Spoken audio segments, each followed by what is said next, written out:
নমস্কার বন্ধুরা, recruitment update YouTube চ্যানেলে সকলকে স্বাগত জানিয়ে আজকে 10-9-2024 পশ্চিমবঙ্গের মাদ্রাসা সার্ভিস কমিশনের গ্রুপ ডি নিয়োগ সংক্রান্ত গ্রুপ ডি নিয়োগ নিয়ে যে মামলা হয়েছে সেই মামলার গুরুত্বপূর্ণ আপডেট রয়েছে। আসুন এই সংক্রান্ত আপডেট দেখে নিই বিস্তারিত কী রয়েছে।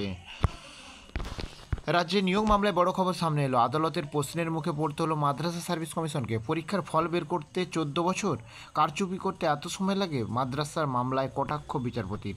2010 সালে গ্রুপ ডিতে নিয়োগ 3000 শূন্য পদে নিয়োগের বিজ্ঞপ্তি দিয়েছিল মাদ্রাসা সার্ভিস কমিশন এবং অভিযোগ সেই পরীক্ষার ফল এখনও বের করেনি কমিশন এবং 14 বছর কেটে গিয়েছে কিন্তু এখনও ফল প্রকাশ না হওয়ায় উদ্বিগ্ন চাকরি প্রার্থীরা। এই নিয়ে কলকাতা হাইকোর্টে মামলা দায়ের করা হয় এবং এর আগে কলকাতা হাইকোর্ট ডিভিশন বেঞ্চ সময় বেঁধে ফল প্রকাশের নির্দেশ দিয়েছিল। কলকাতা হাইকোর্টে বেঁধে দেওয়া সময়ের মধ্যে বাকি মাত্র 2 দিন এবং বিচারপতির নির্দেশ আগামী 3 দিনের মধ্যেই মাদ্রাসা সার্ভিস কমিশনকে ফল প্রকাশ করতে হবে।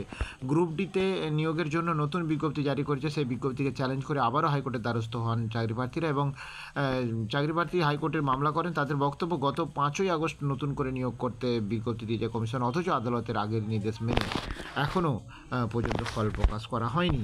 মামলা শুনানিতে বিচারপতি বলেন, একটি পরীক্ষা ফল বেরোতে 14 বছর সময় লাগতে পারে এবং গত 14 বছর ধরে পরীক্ষার ফল বের করা গেল না এবং 3000 শূন্য পদের জন্য 1 লক্ষ চাকরি প্রার্থী পরীক্ষা দিয়েছেন, সেখানে থেকে অনেকে টাকা পেয়েছেন। আগে কমিশন এই ফল বের করুক, তারপর আদালত তাদের বক্তব্য শুনবে এবং আগামী শুক্রবার এই মামলার পরবর্তী শুনানি রয়েছে। তার আগেই কমিশনকে ফল প্রকাশ করতে হবে। প্রসঙ্গত উল্লেখ্য, 2010 সালের গ্রুপ ডিতে 3000 শূন্য পদে নিয়োগ বিজ্ঞপ্তি দিয়েছিল মাদ্রাসা সার্ভিস কমিশন এবং এই বছর পরীক্ষা হয় ওই বছরই এবং প্রায় 1 লাখ চাকরি প্রার্থী পরীক্ষায় বসেছিলেন। তো যাই হোক, এই গুরুত্বপূর্ণ আপডেট আমি শেয়ার করলাম। আর আপডেট পেলে অবশ্যই শেয়ার করো। আর আগামী শুনানি রয়েছে শুক্রবার, সেই আপডেট পেলে অবশ্যই শেয়ার করবো।